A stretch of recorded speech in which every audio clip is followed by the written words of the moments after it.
She looked at his hoodie, then at his skin, and decided right then and there that he didn't belong. Marianne Lockwood thought her husband's money and her platinum medallion status made her untouchable. She thought she could snap her fingers and have a young black teenager removed from first class just because his presence offended her outdated sensibilities. But she didn't expect what happened next. "Get him off this plane!" Marianne Lockwood's voice cracked through first class like a whip, her perfectly manicured finger stabbing toward the teenage boy in seat 1B. "He doesn't belong here. He's a fraud!" Zion Cole sat motionless, staring at his laptop screen where champagne dripped down the keyboard in amber streams. His hands trembled slightly, resting on the armrests of the wide leather seat, but his face remained carefully blank. 17 years old, dressed in a faded Howard University hoodie and jeans, he looked like he was trying to disappear into the upholstery. A flight attendant rushed forward, her name tag reading Lena, eyes wide with panic. "Ma'am, please calm down." "Don't tell me to calm down." Marianne's designer blazer caught the overhead lights as she whirled toward Lena. "I demand security. This boy is sitting in first class with a fake ticket, and nobody's doing anything about it." Passengers in nearby rows leaned into the aisle, craning necks, whispering urgently. A businessman in 2A had his phone out, live streaming. A woman across the aisle clutched her husband's arm, face tight with second-hand embarrassment. The captain's voice crackled over the intercom, sharp with authority. "Ladies and gentlemen, please remain seated. This aircraft will not be departing until we resolve a situation in the forward cabin. I repeat, remain seated." The engines, which had been building to a roar moments before pushback, suddenly quieted. The cabin lights brightened from their departure dimness. Everything stopped. Marianne smiled, victorious, and turned her phone camera back on Zion's face. "You hear that? They're calling the police. They know. Everyone knows you don't belong here." Zion's jaw tightened, but he didn't speak, didn't move. Just sat there while champagne continued its slow destruction of his laptop, while a woman he'd never met broadcast his humiliation to whoever was watching her social media feed. 2 hours earlier, the Sterling Crown Lounge at Hudson International Airport had been Marianne Lockwood's domain. She'd swept through the entrance like royalty, ignoring the desk attendant's greeting, heading straight for the premium seating area with floor-to-ceiling windows overlooking the tarmac. Her Hermes bag landed on the leather sofa with the casual weight of something that cost more than most people's monthly rent. She'd been on the phone immediately, voice pitched just loud enough for nearby passengers to hear. "Charles, darling, I'm at the lounge now." "Yes, the Sterling Crown. You know I won't fly without proper accommodations." "The Dubai deal?" "Sweetheart, you're brilliant. I knew they'd cave once you applied pressure. That's why you're the best investment executive on the East Coast." Other passengers had glanced her way, some with interest, others with thinly veiled irritation. Marianne noticed neither. She existed in a bubble where attention was her birthright, and space belonged to whoever claimed it most forcefully. Near the refreshment area, a teenager worked quietly at a corner table, laptop open, noise-canceling headphones blocking the world. His posture was focused, intent, fingers moving across the keyboard with practiced speed. He wore comfortable clothes, nothing designer, nothing flashy. A backpack slumped against his chair, the kind students carried everywhere. Marianne's eyes had landed on him during a pause in her phone conversation. Her expression shifted, subtle, but unmistakable. Disapproval formed in the tightening around her mouth, the slight narrowing of her eyes. She'd leaned toward the woman beside her, a stranger, but proximity made everyone fair game for commentary. "They really need to improve their screening process," Marianne had said, voice low but carrying. "This lounge is supposed to be exclusive. Now they're letting in anyone with a credit card and delusions." The woman had glanced toward Zion, then away quickly, uncomfortable. "I'm sure he has access. Please, look at him. Does he look like he belongs in a premium lounge? In first class?" Marianne had shaken her head, returning to her phone call. "These airlines don't care about standards anymore. It's all about filling seats and collecting fees." Quality passengers like us are the ones who suffer. She hadn't bothered to lower her voice. Hadn't considered that the teenager might hear her assessment of his worthiness. Or perhaps she had. Considered it and simply didn't care. Boarding for Apex Air Flight 781 to London. Crestwick had begun at 3:15. Zone 1 passengers called first. Marianne had gathered her things with deliberate slowness, making the gate agent wait while she organized her bag, adjusted her scarf, checked her reflection in her phone's camera.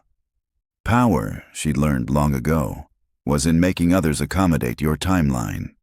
The jetway stretched ahead, gray and fluorescent lit. Her heels clicked against the floor with metronomic precision. At the aircraft door, she'd smiled at the greeting flight attendants. The smile of someone who expected service and received it without question. First class was arranged in a 2-2 configuration, wide seats with generous spacing. Marianne's boarding pass indicated 1C, window side. She'd moved down the aisle, already mentally settling in, already anticipating the glass of champagne and the warm towel and the deference that came with purchasing the most expensive seat on the plane. Then she'd stopped. Seat 1B, directly beside hers, was occupied by the same teenager from the lounge. He had his laptop open again, headphones on, completely absorbed in whatever filled his screen.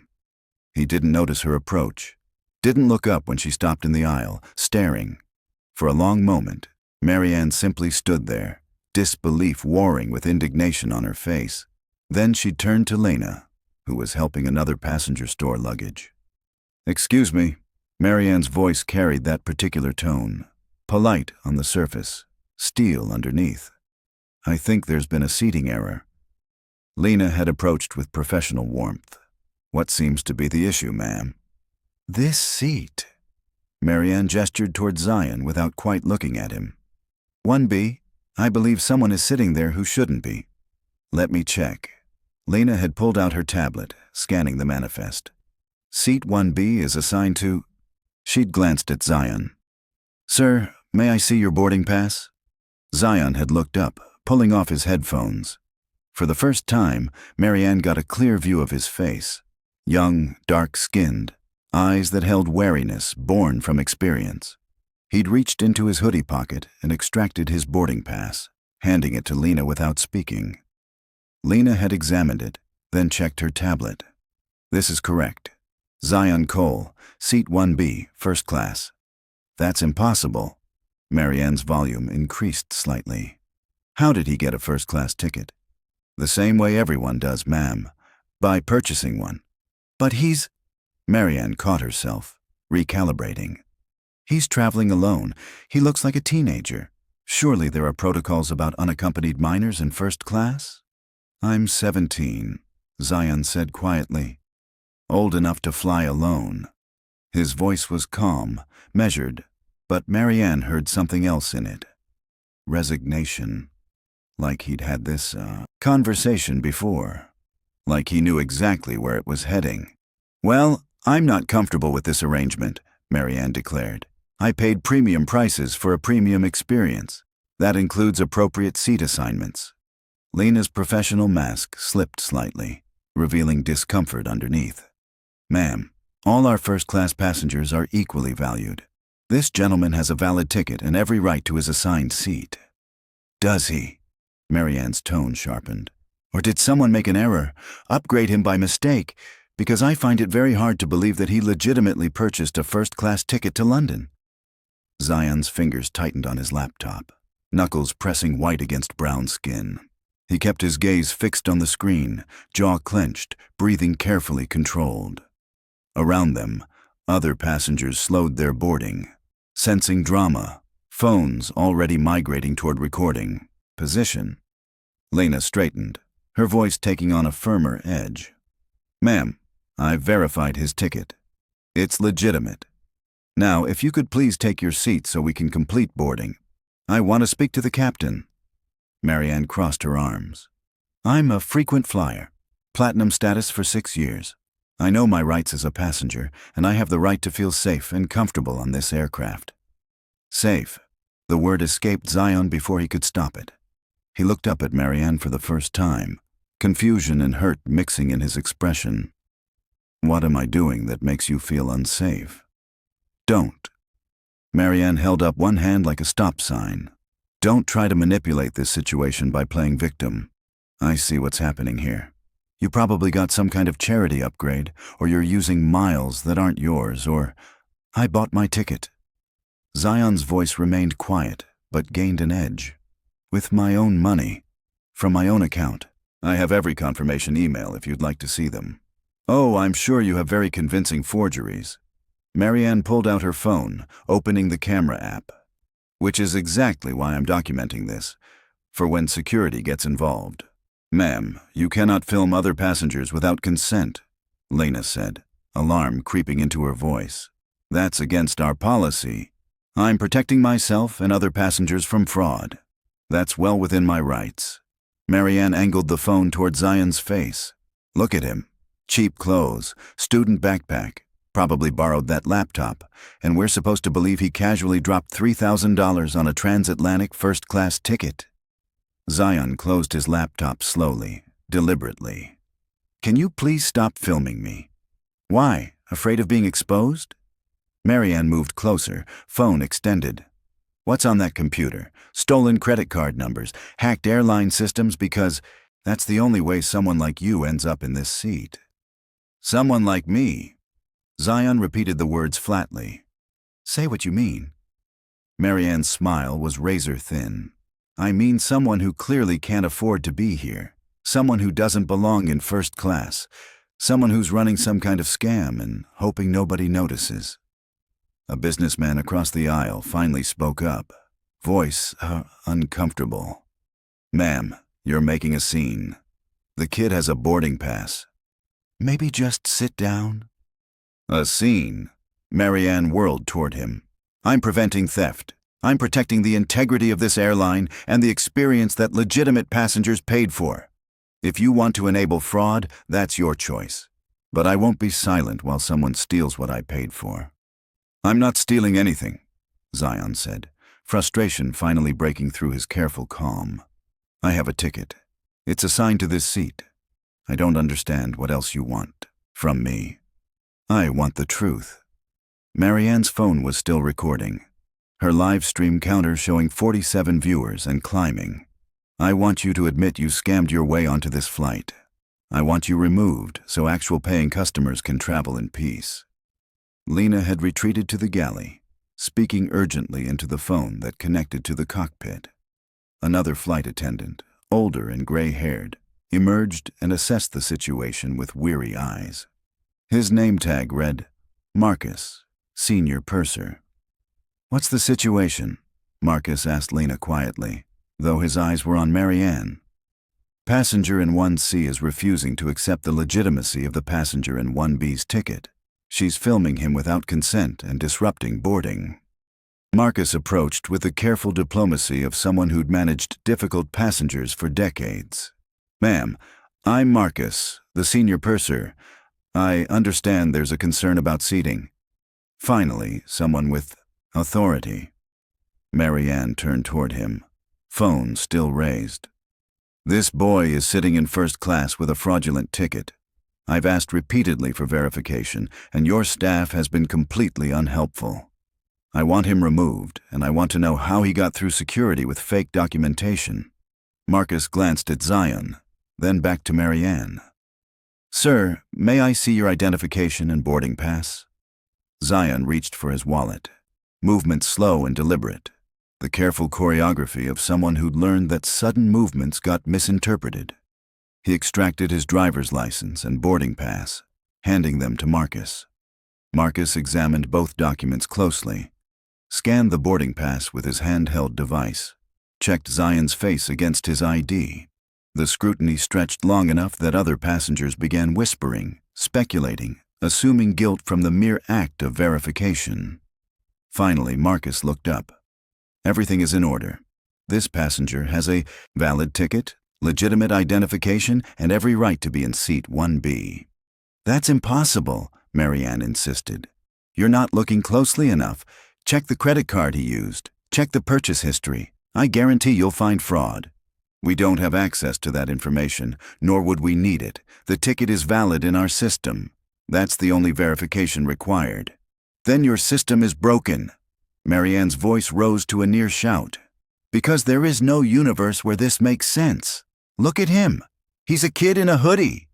Does that look like someone who flies first class internationally? The cabin had gone silent. Every passenger in first class was watching now, along with several from business class who'd stood to see what was causing the delay. Zion sat frozen in his seat, head down, shoulders hunched inward like he was trying to physically shrink. Marcus's professional mask cracked slightly, revealing disgust underneath. Ma'am, how someone dresses is irrelevant to their right to occupy a seat they've purchased. This passenger has broken no rules and caused no disruption. You, however, are violating several policies by filming without consent, refusing crew instructions, and delaying departure. I need you to take your seat immediately. I will not sit next to a criminal. He's not a criminal, he's a ticketed passenger. Prove it. Make him prove where the money came from. Make him show bank statements, credit card bills, something that explains how he afforded this. Marianne gestured wildly with her phone, the camera view swinging across the cabin. Her live stream viewers had climbed past 200. We don't require passengers to justify their ability to afford tickets, Marcus said, voice hardening. That's not a policy that exists or ever will exist. Now either take your seat or I'll have to ask you to deplane. You're threatening to remove me, the paying customer who's trying to protect this airline? Marianne's face flushed crimson. Do you know who my husband is? Charles Lockwood, senior investment executive at Crestmore Financial. One phone call from him and your entire management team will hear about this discrimination against legitimate passengers. The only discrimination occurring is yours, Marcus said flatly. Last warning. Sit down or leave the aircraft. Marianne looked around wildly, seeking support, finding only averted eyes and uncomfortable silence. Even the businessman who'd spoken earlier was studiously examining his phone. Nobody wanted to be part of this. Nobody wanted to choose sides in a confrontation that had taken on ugly, undeniable dimensions. She made a decision, reached past Marcus, grabbed the champagne glass that had been pre-positioned on her seat tray table, and stumbled forward, the liquid arcing through the air in a golden spray that hit Zion's laptop dead center. The glass hit the floor. Champagne flooded the keyboard, seeping between keys, soaking into the trackpad. Zion jerked back with a sharp intake of breath, watching helplessly as the screen flickered, distorted, then died. Oops. Marianne's voice dripped with false innocence. So sorry. These aisles are so narrow. If only there was more room for actual first-class passengers to move around safely. Zion stared at the ruined laptop, something breaking visibly in his careful composure. His hands shook as he grabbed napkins from the seat pocket, trying futilely to blot away damage that was already permanent. The computer had been open mid-work, files unsaved, projects now corrupted or lost. That's it. Marcus pulled out his radio. Captain Hale, we need ground security at door 1 left. I have a passenger who's committed property destruction and refused multiple crew instructions. We're not departing until she's removed. Marianne's expression flickered between triumph and sudden uncertainty. You're calling security on me. For an accident. That wasn't an accident. The businessman across the aisle held up his phone, screen facing outward. I recorded the whole thing. You deliberately threw champagne on his computer. I stumbled. You aimed. The man's voice was cold. I watched you look directly at his laptop before you threw the glass. That was intentional destruction of property. Other passengers began nodding, murmuring agreement. A woman in row 2 called out, I saw it too. She did it on purpose. Marianne's live stream chat exploded with comments, but the tide had shifted. What had started as her documentation of supposed fraud was now becoming evidence of her own behavior. Viewers who'd initially supported her began questioning, wait, did she just destroy his stuff? That's messed up. She's the problem here. This is ridiculous! Marianne's voice climbed higher, control slipping. You're all defending him because you're too politically correct to admit what's obvious. He doesn't belong here. He probably stole that laptop anyway. Zion finally looked up, and the pain in his expression silenced several nearby passengers. Why do you hate me so much? You don't even know me. I know enough. Marianne's phone was still recording, still broadcasting her words to hundreds of viewers. I know you're sitting in a seat you can't afford, probably using stolen credentials, and now playing the victim card because someone finally called you out. Well, I'm not afraid to say what everyone's thinking. You don't belong here, ma'am. Marcus's voice had gone flat, all diplomacy abandoned. You need to stop talking and start moving toward the exit. I'm not going anywhere until he does. Then we'll wait for security to escort you. Marcus nodded to Lena. Inform the captain we're pushing back from the gate to make room for police vehicles. Full ground stop until this is resolved. The announcement rippled through both cabins. Business class passengers groaned. Economy passengers, unaware of the cause, began asking questions that flight attendants deflected with practiced vagueness. The energy shifted from uncomfortable witnessing to active resentment toward whoever was causing the delay. Marianne seemed to realize, suddenly and too late, that the narrative had escaped her control. She looked at the faces around her. No sympathy, no support. Just varying degrees of hostility and disgust. Her phone trembled in her hand, the live stream counter showing 342 viewers and a comment stream that had turned viciously against her. Karen alert. Someone stop her. Why isn't she in handcuffs already? That poor kid. This is why I hate flying. You're all blind, she said, voice shaking now. You're letting this happen because you're afraid of being called racist. But I'm not afraid of the truth. Someone had to say something. Someone had to protect the standards that make first class worth paying for. The only standard being violated, Marcus said quietly, is human decency. And you're the one violating it. Security arrived 6 minutes later. 2 airport police officers in crisp uniforms, expressions professionally neutral. They surveyed the cabin, taking in the destroyed glass, the ruined laptop, the teenage boy with champagne-soaked jeans, and the impeccably dressed woman gripping her phone like a weapon. The older officer, name tag reading Sergeant Willis, approached Marcus first. What's the situation? Marcus provided a succinct summary. Passenger in 1C had disputed the legitimacy of passenger in 1B's ticket despite verification, had filmed him without consent, had refused multiple crew instructions, and had deliberately destroyed his property. Multiple witnesses. Video evidence. The passenger in 1C needed to be removed from the aircraft. Willis turned to Marianne. Ma'am, I'm going to need you to gather your belongings and come with us. I'm the victim here. Marianne's volume made several passengers flinch. He's the one who shouldn't be on this plane. Why aren't you checking his documents? Why aren't you questioning how he got here? Because his documents have been verified by airline staff, Willis said calmly. Multiple times, from what I'm hearing. Your documents, however, aren't in question. Your behavior is. My behavior? I was protecting other passengers from fraud. By destroying someone's personal property. Willis's tone remained even, but his eyes had hardened. That's a crime, ma'am. Vandalism at minimum, possibly assault depending on how the victim wants to proceed. Victim? Marianne laughed, the sound shrill and desperate. He's not a victim. He's a con artist who got caught. Willis glanced at his partner, a younger officer named Chen, who'd been quietly observing. Chen moved to Marianne's other side, boxing her in without touching her. Ma'am, you can walk off this aircraft with us voluntarily, Willis said, or we can make this more difficult. Your choice. I'm not leaving. I paid for this seat. I have rights. You forfeited those rights when you refused crew instructions and destroyed another passenger's property. Willis's patience was clearly wearing thin. Last chance. Walk or be escorted. Decide now. Marianne looked around desperately, seeking anyone who might intervene on her behalf. She found only hostile stares and phones, still recording her meltdown.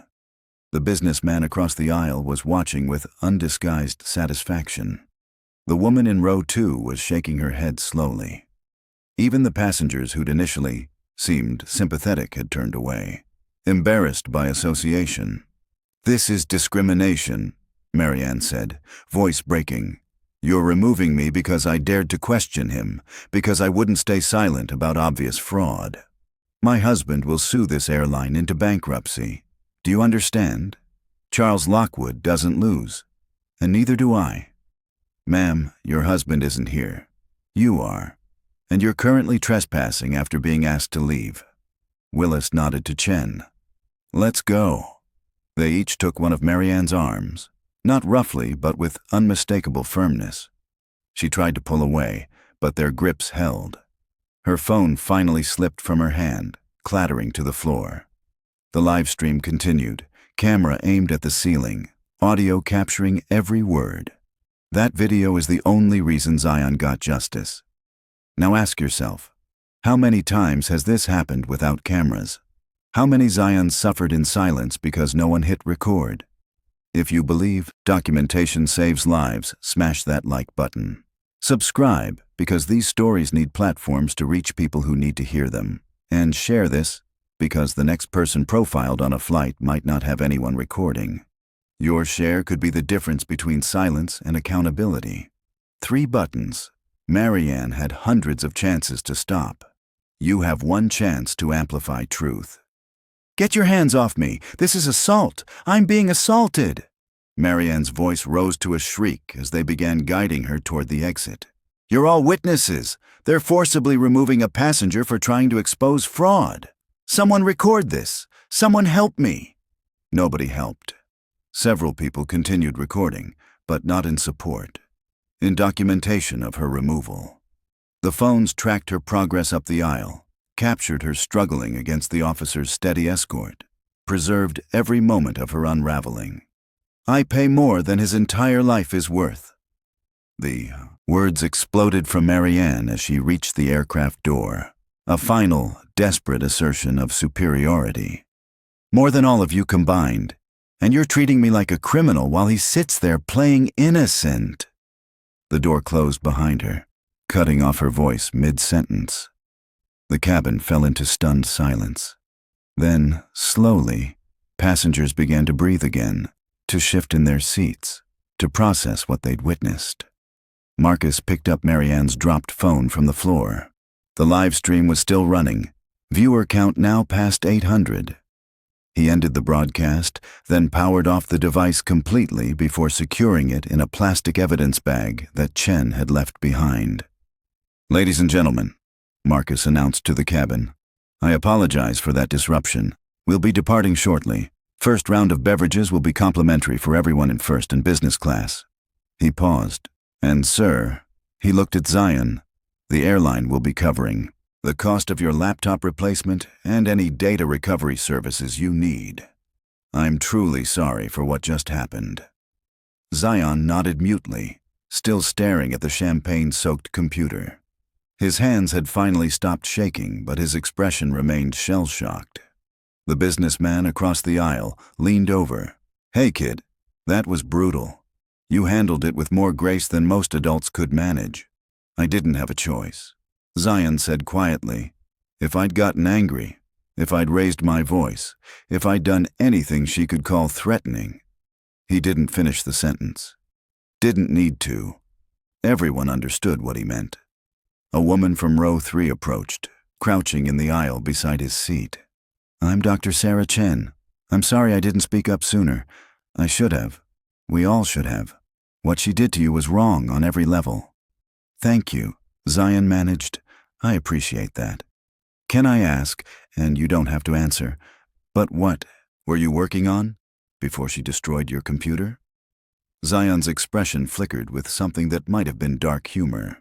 "A cybersecurity project. Ironically, part of it involves protecting systems from unauthorized access. Fraud prevention, basically." Dr. Chen's eyes widened slightly. That's actually fascinating. Are you in school for computer science?" "Something like that." Zion's tone suggested he didn't want to elaborate, and Dr. Chen respected the boundary, patting his shoulder gently before returning to her seat. The aircraft pushed back from the gate 17 minutes behind schedule. The captain's voice returned to the intercom, steady and professional. "Ladies and gentlemen, this is Captain Robert Hale. I apologize for the delay. We appreciate your patience during that difficult situation. We're cleared for departure and should arrive in London only 15 minutes. Behind our scheduled time. Flight attendants, prepare for departure." As the plane taxied toward the runway, passengers in first class began to relax, the tension slowly draining from the cabin. Conversations resumed in hushed tones. Phones disappeared back into pockets and bags. The flight attendants moved through with warm towels and drinks, their smiles a bit strained but genuine. Lena stopped beside Zion's seat, her expression pained. "I'm so sorry. I should have shut her down faster. I should have protected you better." "You did what you could," Zion said. "She wasn't going to stop until she got what she wanted. People like that never do. Still, no passenger should experience what you just did." She glanced at the ruined laptop. "Marcus wasn't kidding about the replacement and data recovery. Give me your contact information before we land, and the airline will handle everything. Full replacement value, priority service." Zion nodded, but his attention had drifted to the window, watching the airport fall away as they climbed. His reflection in the glass looked tired, older than 17, carrying weight that shouldn't belong to someone his age. In the airport security office, Marianne sat across from Sergeant Willis and Officer Chen, her designer bag clutched in her lap like a shield. Her carefully styled hair had come loose during the removal, strands hanging in her face. Her makeup had smudged where angry tears had tracked down her cheeks. "I want to press charges," she said, voice hoarse from shouting. "Against that boy, for fraud, for trespassing, for whatever it takes."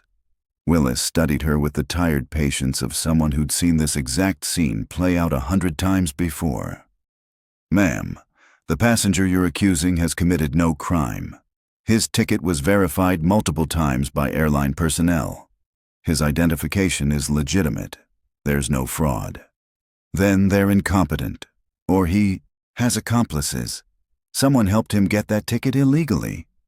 Or," Chen interjected quietly, "he purchased it legally with his own money, and you made assumptions based on his age and appearance." Marianne's face flushed crimson. Don't you dare try to make this about race. I never mentioned his race, not once."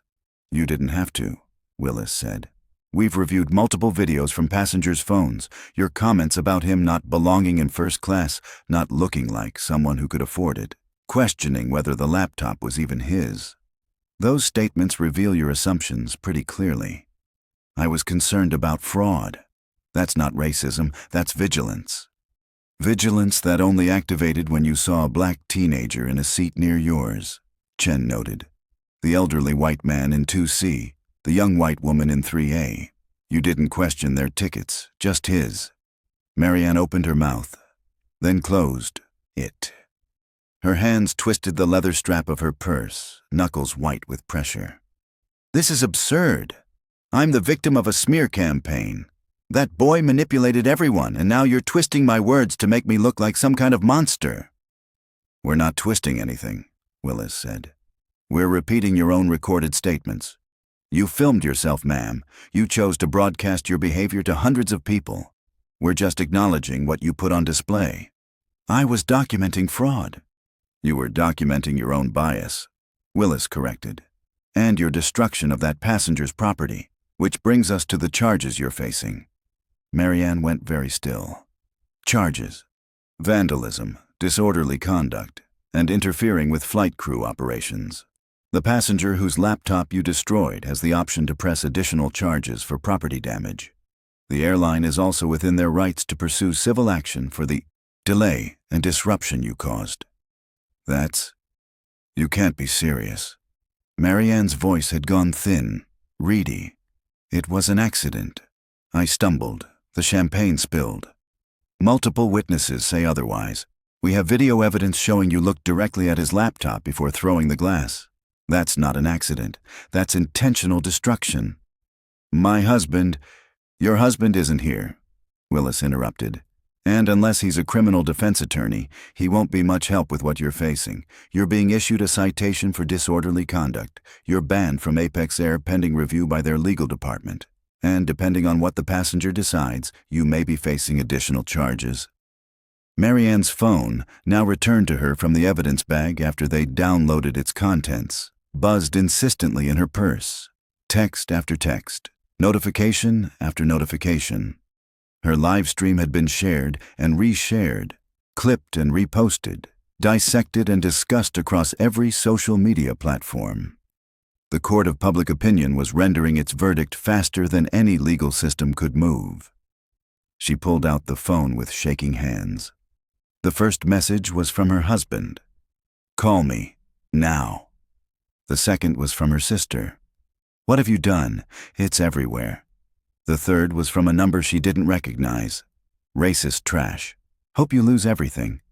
She scrolled through dozens more, some concerned, most condemning, all confirming that her private moment of righteous indignation had become the internet's latest object lesson in the consequences of public racism.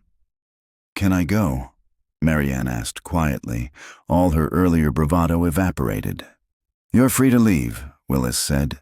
"But don't leave the state. You'll be receiving official notice about your court date within 10 days. Marianne stood on unsteady legs, gathered her belongings, and walked out of the office into the harsh fluorescent glare of the terminal. Travelers flowed around her, oblivious to her crisis, caught up in their own journeys. She felt invisible and overexposed simultaneously, anonymous in the crowd, but knowing that thousands of people had watched her at her worst. Her phone rang. "Charles," she answered, pressing it to her ear. "Marianne, what the hell did you do?" His voice was tight with barely controlled fury. "I've had 6 calls from colleagues asking if that's really my wife in the video.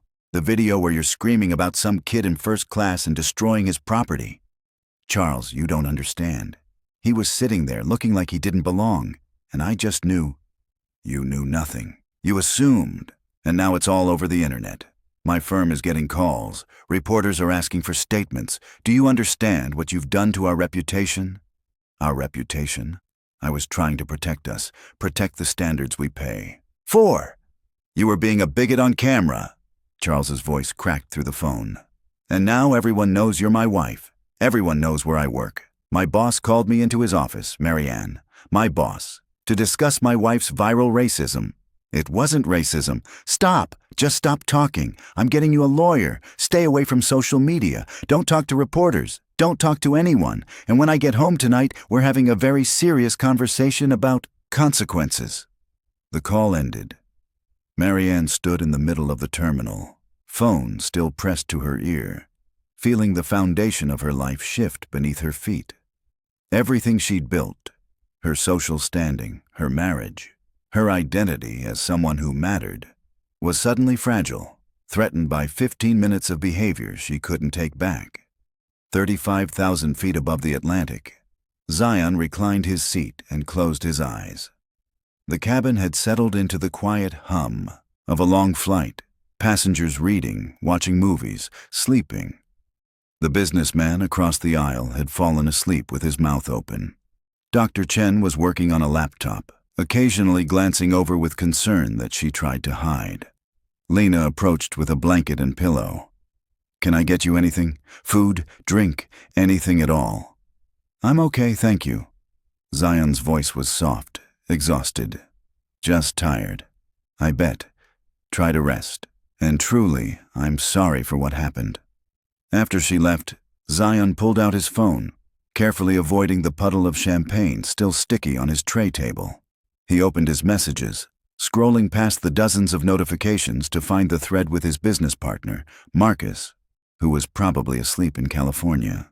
He typed, "Flight was eventful. Someone destroyed my laptop. I'm fine. Tell you everything when I land."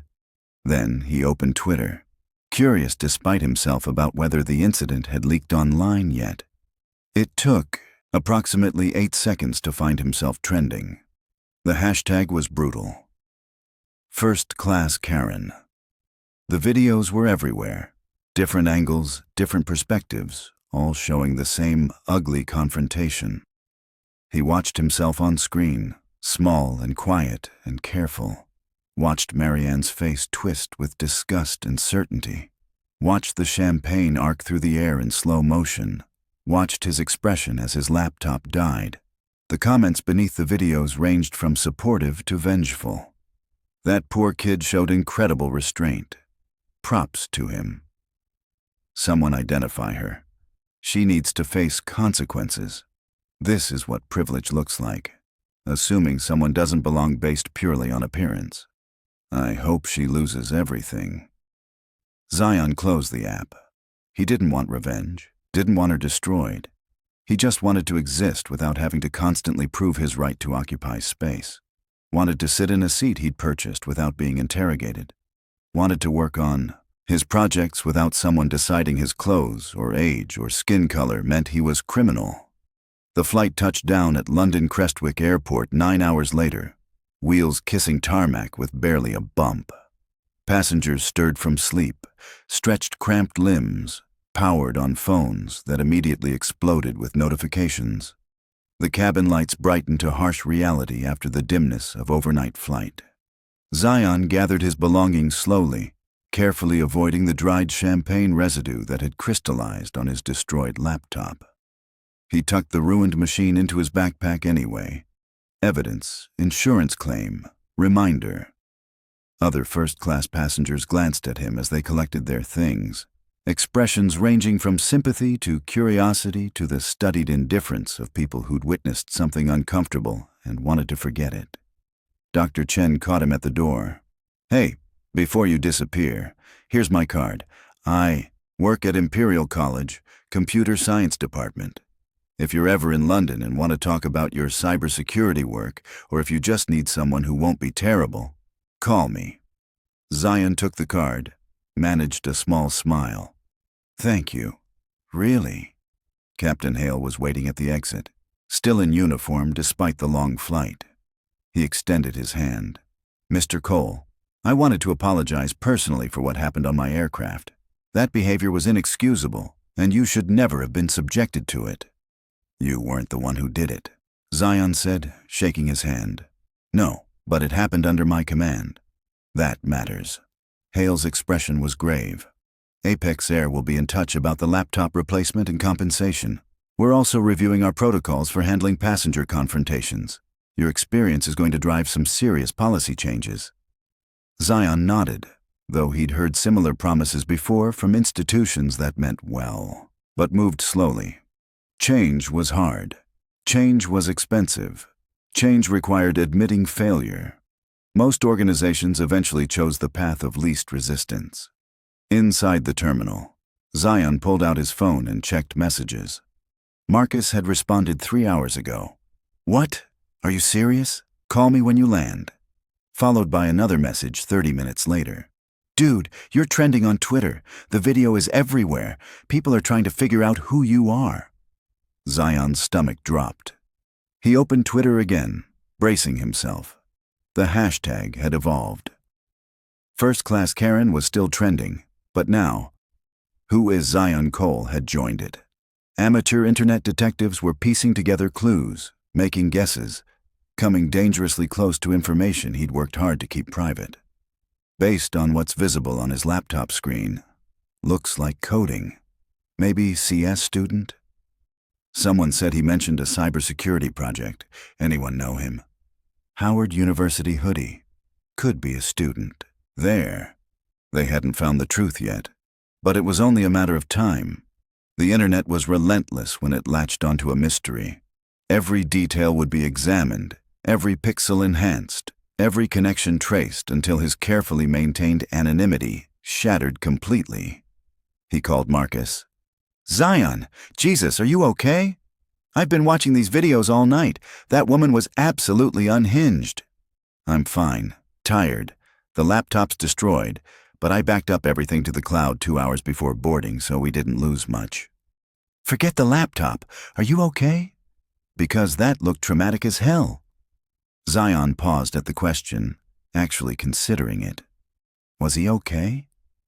He'd spent 9 hours in a metal tube processing what happened, oscillating between anger and resignation and a bone-deep weariness that came from knowing this wouldn't be the last time. "I'm dealing with it," he said finally. "But Marcus, we've got a problem. People are trying to figure out who I am. The video shows enough details that someone's going to connect the dots eventually. Maybe today, maybe tomorrow, but soon. And when they do, they'll find Nexara. They'll find everything. The company, the contracts, the valuation, all of it." Marcus was quiet for a moment. "Maybe that's not the worst thing. You've been hiding in plain sight for 3 years. The company's valued at what now? 400 million? You're 17 years old and you built one of the most sophisticated cybersecurity platforms in the industry. That's not something to hide.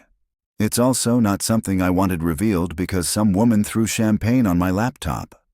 Zion's voice edged toward frustration. "I wanted to announce on our terms, when we're ready, when the platform launch is complete. Not like this, not as the victim in some viral confrontation. I know, but we don't always get to control the narrative." Marcus paused. "Listen, I've been fielding calls from reporters all morning. Tech journalists, mainstream media, even some venture capital firms who somehow heard rumors. They're all asking about the genius kid from the airplane video. Word's getting out, Zion. We need to decide how to handle this." Zion closed his eyes, leaning against a pillar in the terminal. Around him, travelers rushed past with rolling luggage and coffee cups and the determined stride of people with places to be. He'd wanted to be one of them, anonymous, unbothered, judged by his work rather than his age or appearance. That option was evaporating by the minute. "Set up a press statement," he said quietly. "Basic facts only. Confirm my identity, confirm Nexara, but keep the technical details private until launch.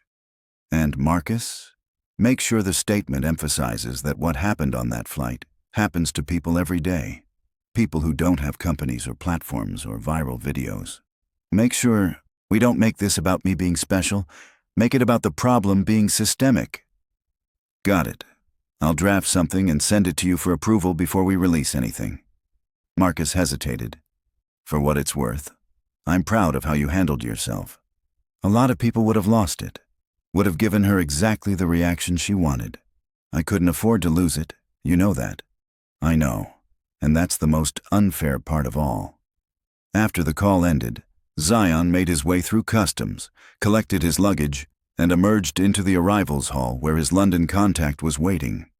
Elena Petrov, Nexara's European Operations Director, spotted him immediately and rushed over with concern, etched across her face. "Zion, my God, I saw the videos. Are you all right?" Getting asked that a lot today. He attempted a smile. "I'm okay. Mostly. What you endured was appalling.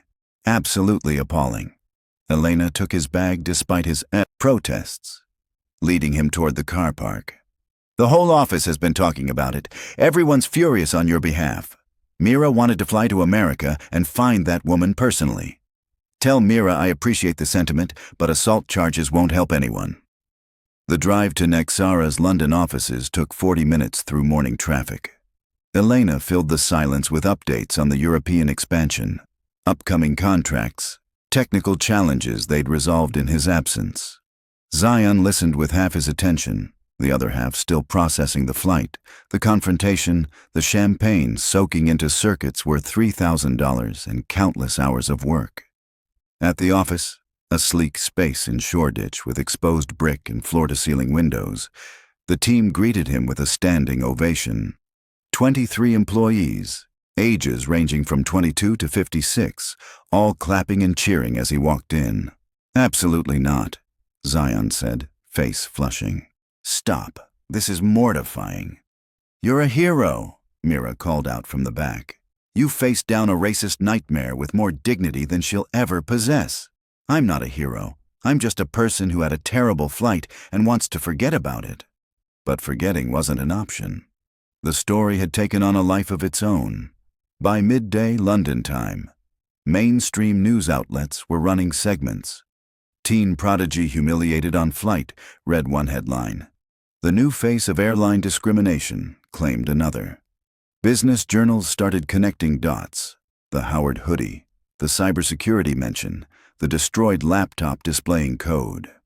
At 2 p.m., tech news site TechCrunch published an article. Sources confirm viral first-class teen is Zion Cole, founder of Nexara Systems. The story detailed his background. Started coding at age 9, built his first security system at 13, founded Nexara at 15. The company's valuation, its client list, its revolutionary approach to threat detection.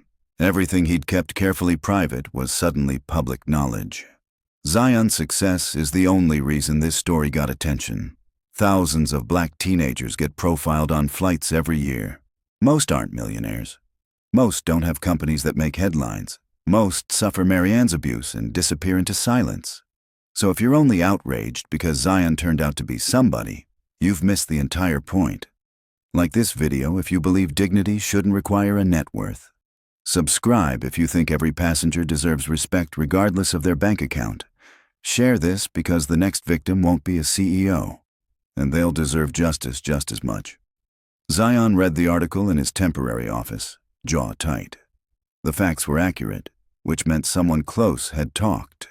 Someone with access to information that wasn't public. He pulled up his phone and called Marcus again. "I saw," Marcus said before Zion could speak. "I don't know who leaked. I swear I didn't tell anyone outside our legal team. It was going to come out anyway.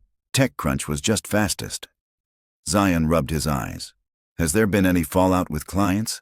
Anyone concerned about the publicity?" "Actually, the opposite.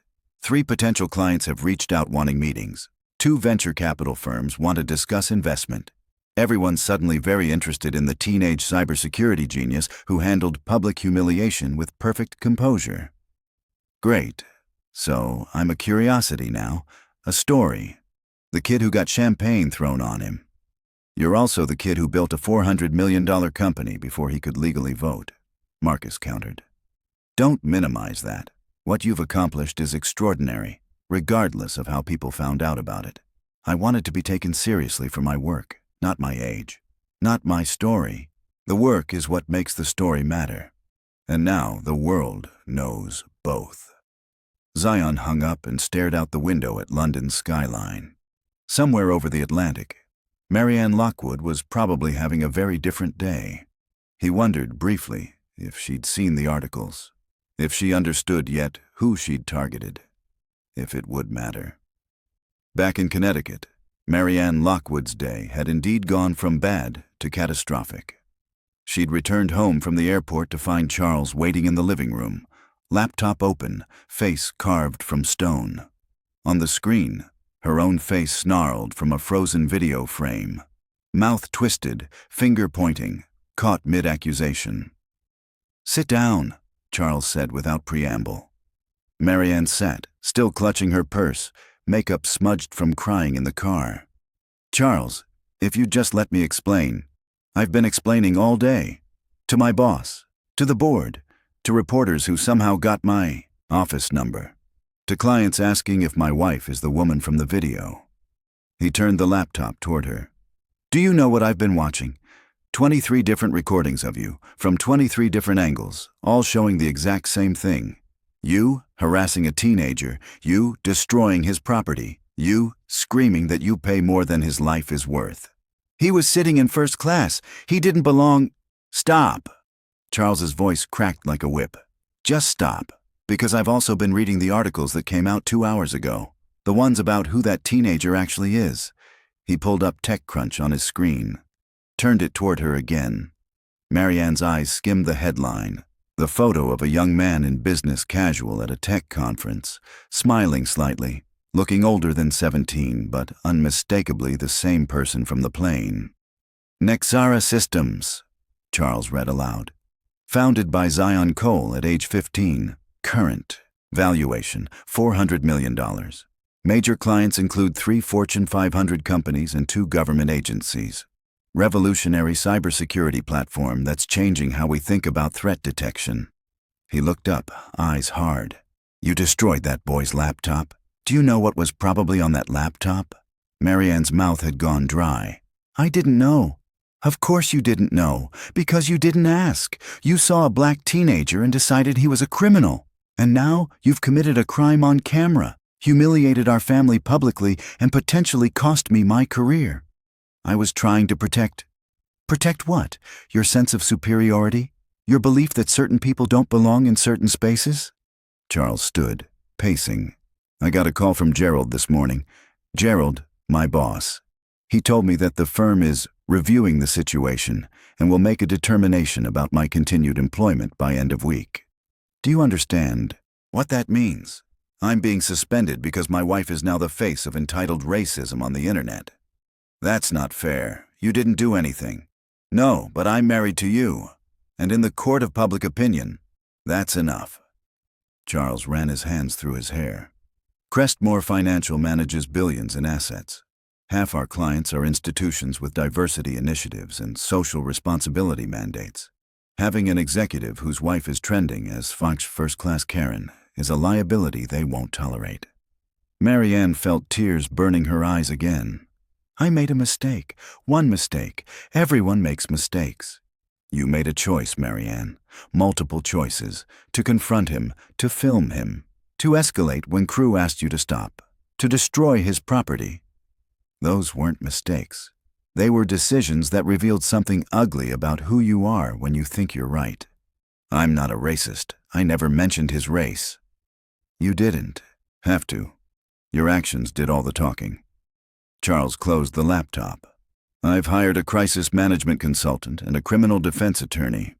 You have court in 10 days for the charges from the airline. You're banned from Apex Air permanently.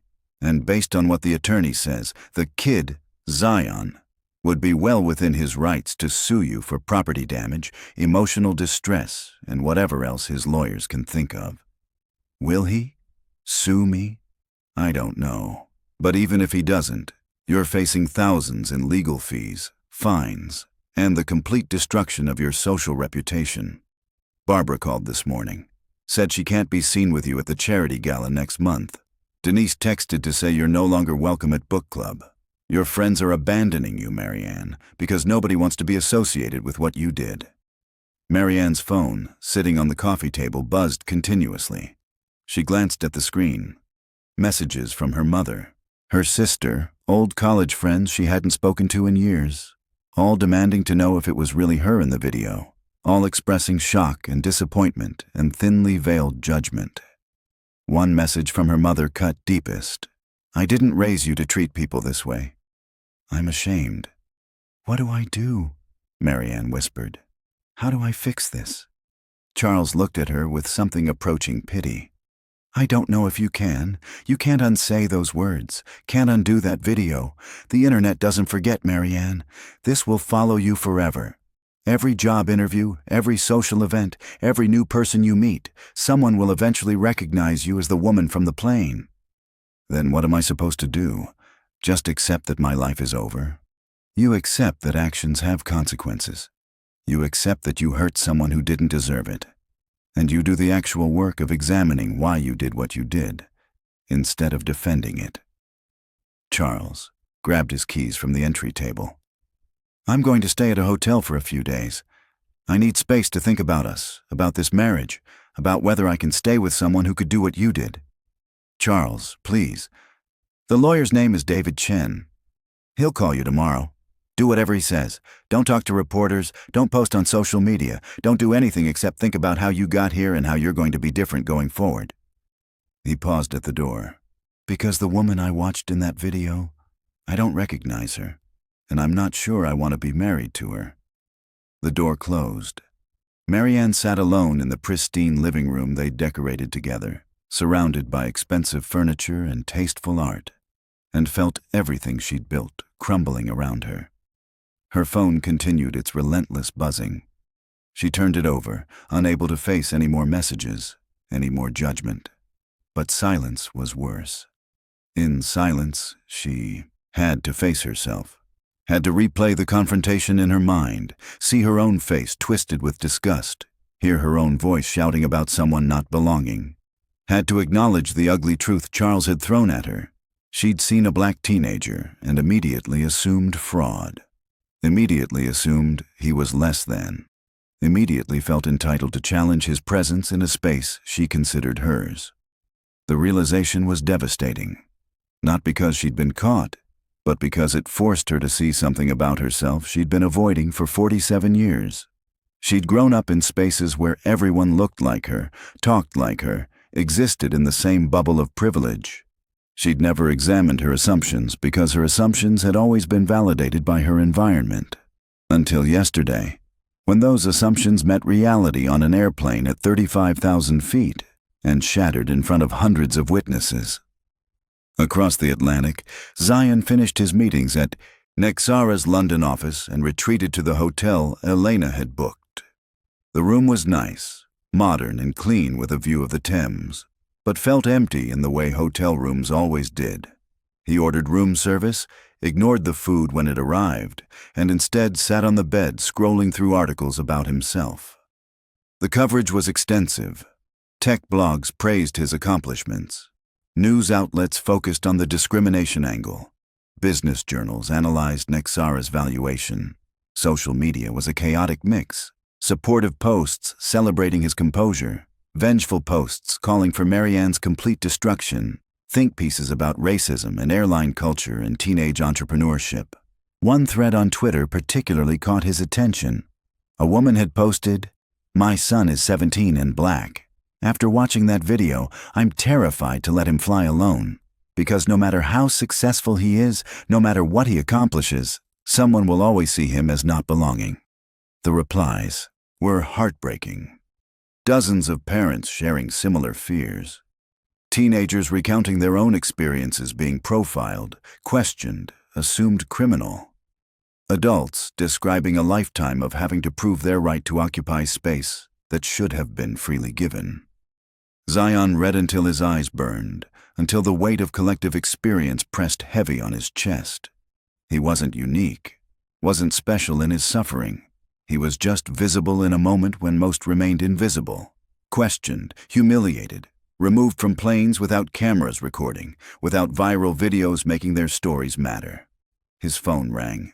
Unknown number. He almost didn't answer, but curiosity won. "Mr. Cole, this is Diane Rodriguez from Apex Air's legal department. I'm calling to discuss compensation for what occurred on Flight 781. I'm listening. The airline is prepared to offer full replacement value for your laptop, plus $10,000 in compensation for the distress you experienced.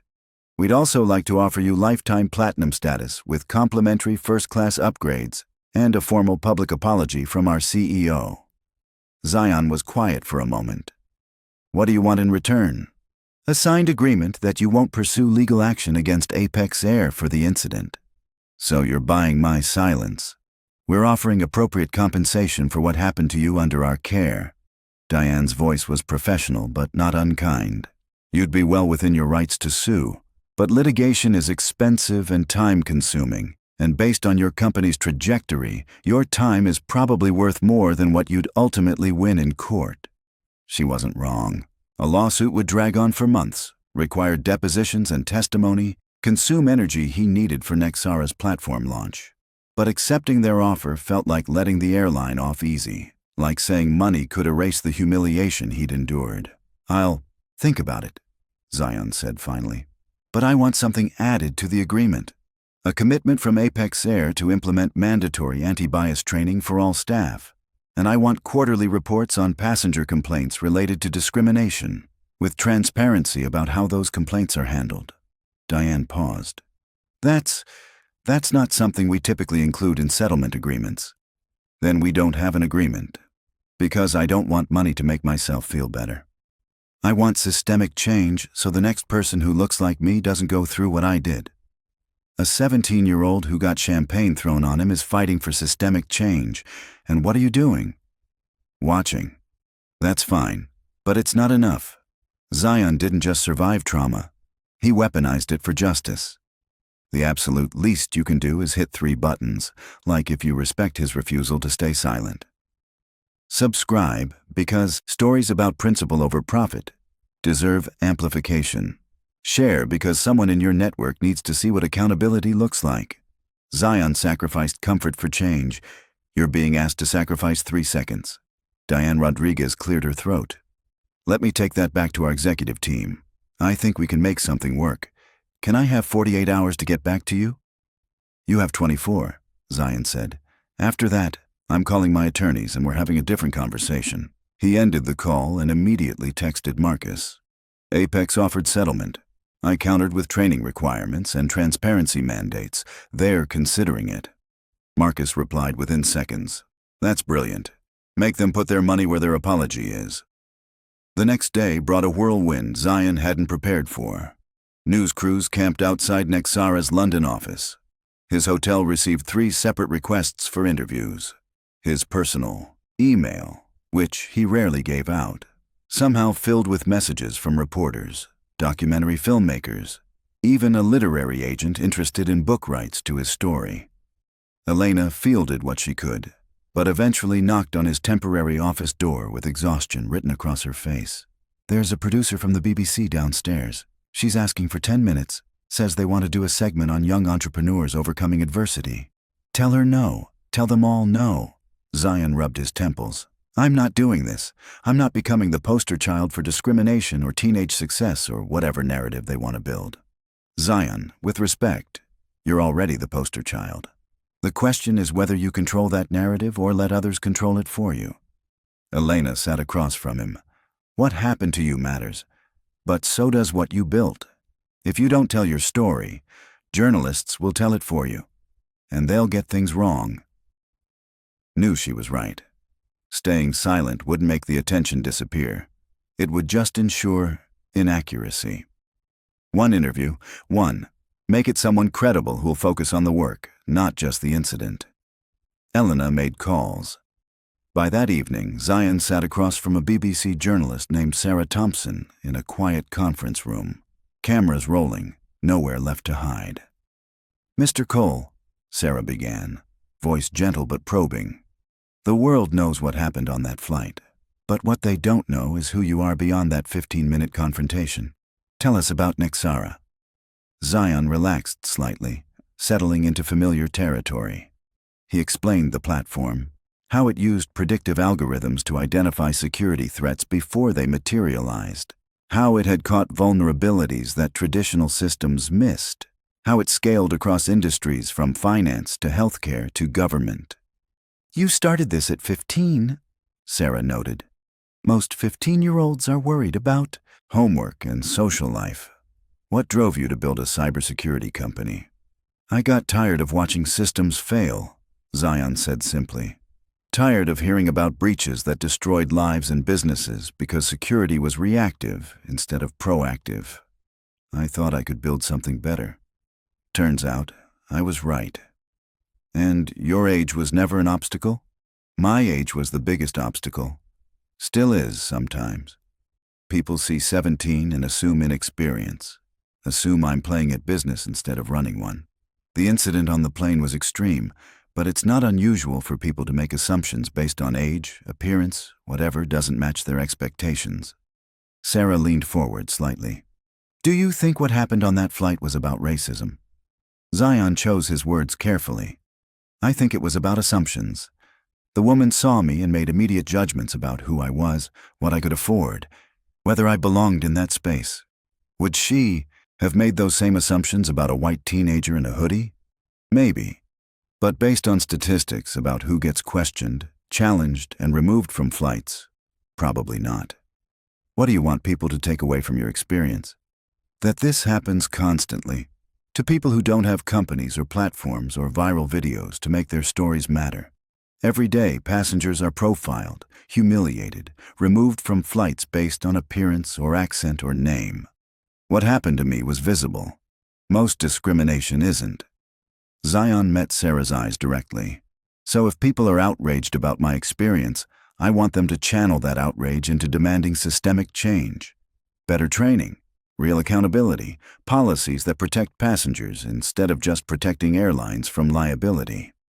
The interview aired that night. Clips circulated immediately, reshaping the narrative from teenager humiliated to young CEO demands change. The shift was subtle but significant. Zion wasn't just a victim. He was an agent, demanding accountability. Apex Air called the next morning. Diane Rodriguez sounded tired but satisfied. We'll include the training requirements and quarterly transparency reports. Our CEO will make a public statement committing to these changes. Do we have an agreement? Send the contract. I'll review and respond within 24 hours. One more thing, Diane added. The passenger involved, Marianne Lockwood, her attorney reached out. She wants to apologize, wants to know if you'd be willing to speak with her. Zion's first instinct was refusal. What could she possibly say that would matter? But something made him pause. Why? Why does she want to apologize? I can't speak to her motivations, but her attorney says she's not looking for forgiveness or absolution. Just wants you to know she understands what she did was wrong. Tell her attorney I'll think about it. 10 days later, Marianne Lockwood stood in a Hartford courtroom, hands folded, face pale but composed. Her attorney, David Chen, stood beside her while the judge reviewed the charges. Disorderly conduct, destruction of property, interfering with flight crew operations. How does the defendant plead? The judge asked. Guilty, Your Honor. Marianne's voice was steady despite the tremor in her hands. To all charges. The judge studied her over reading glasses. Ms. Lockwood, I've reviewed the evidence extensively. I've watched the videos. I've read the victim impact statement. Do you have anything to say before sentencing? Marianne stepped forward slightly. Your Honor, I can't undo what I did.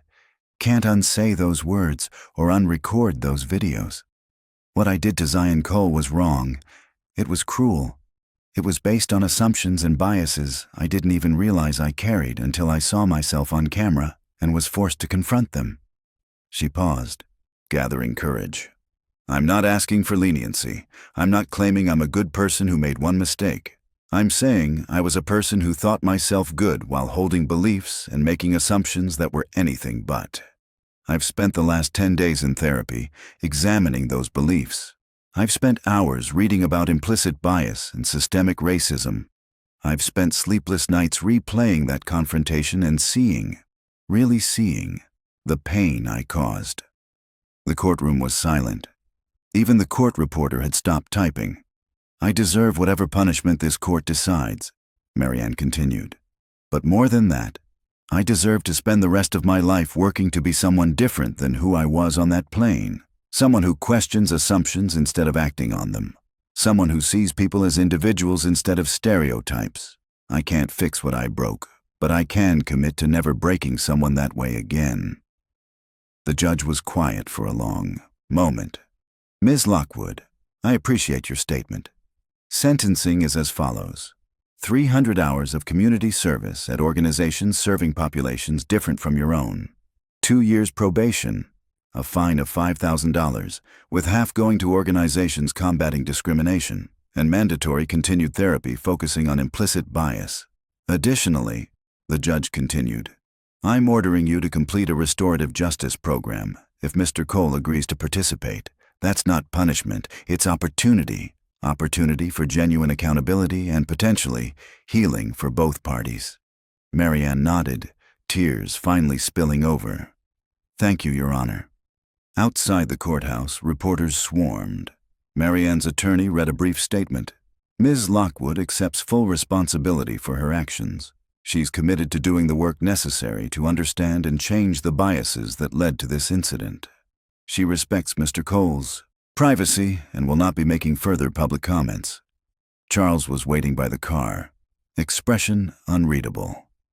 They'd been living separately for the past week. Marriage hanging by a thread neither was sure they wanted to preserve. That was brave, he said quietly.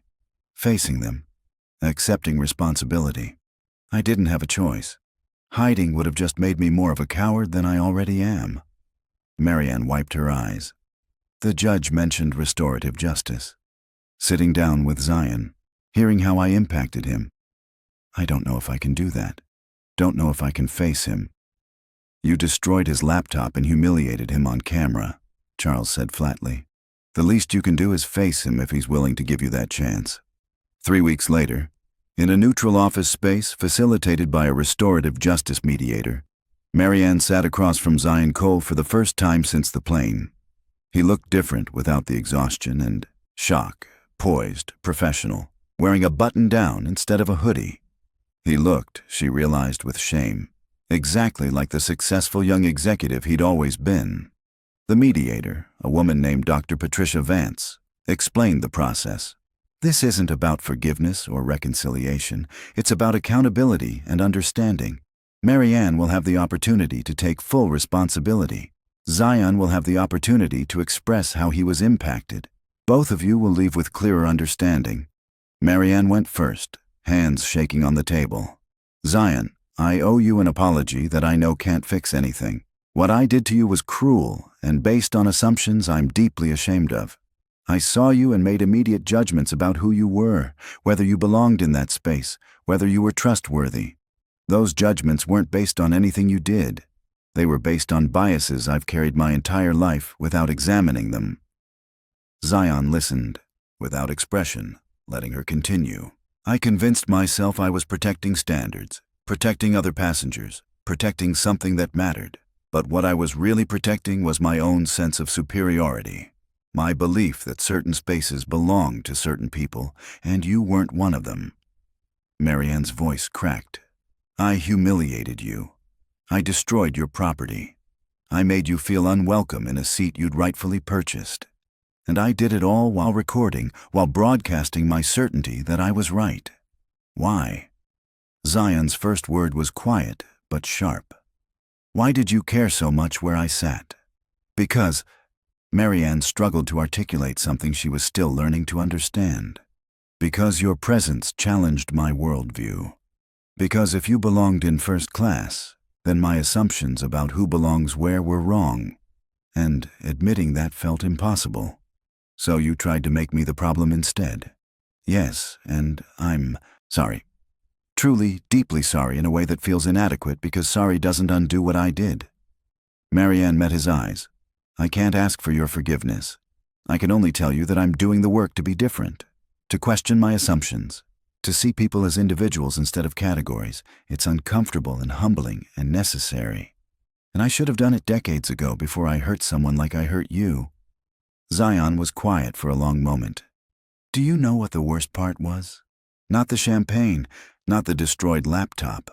The worst part was sitting there knowing that if I responded with any anger, if I raised my voice or stood up or did anything except stay calm, you'd use it as proof that your assumptions were right. I had to be perfect to be believed, while you could be as cruel as you wanted and still expect support. I know. I saw that. I used that. Marianne's voice dropped to barely audible.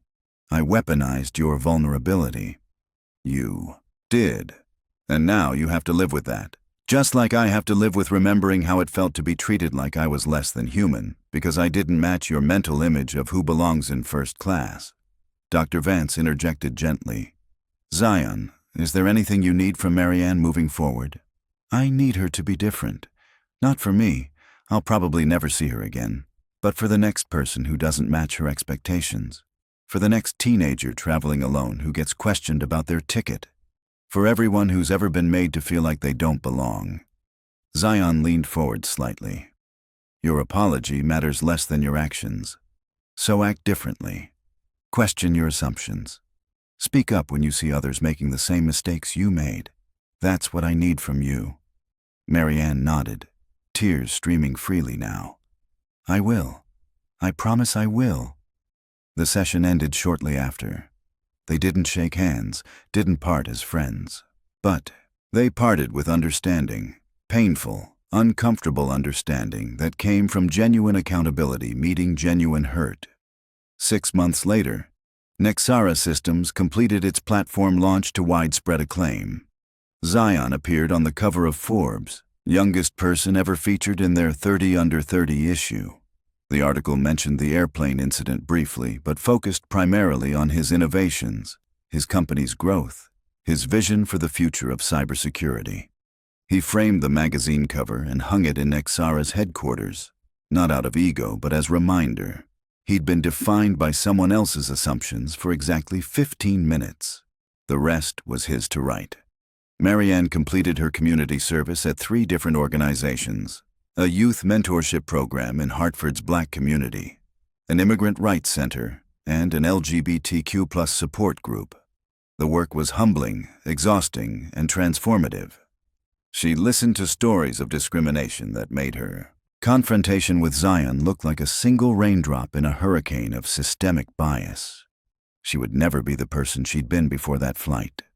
That person had been destroyed, publicly and deservedly. But she could become someone different. Someone who questioned instead of assumed.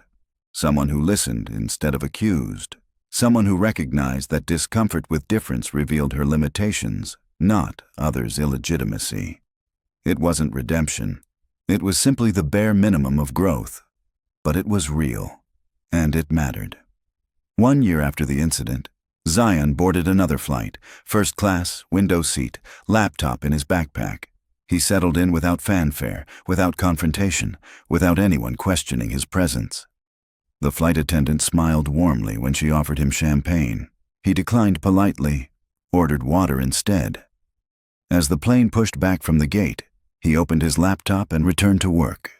Just another passenger, just another flight, just another day of existing in space he'd earned the right to occupy. And for once, that was enough.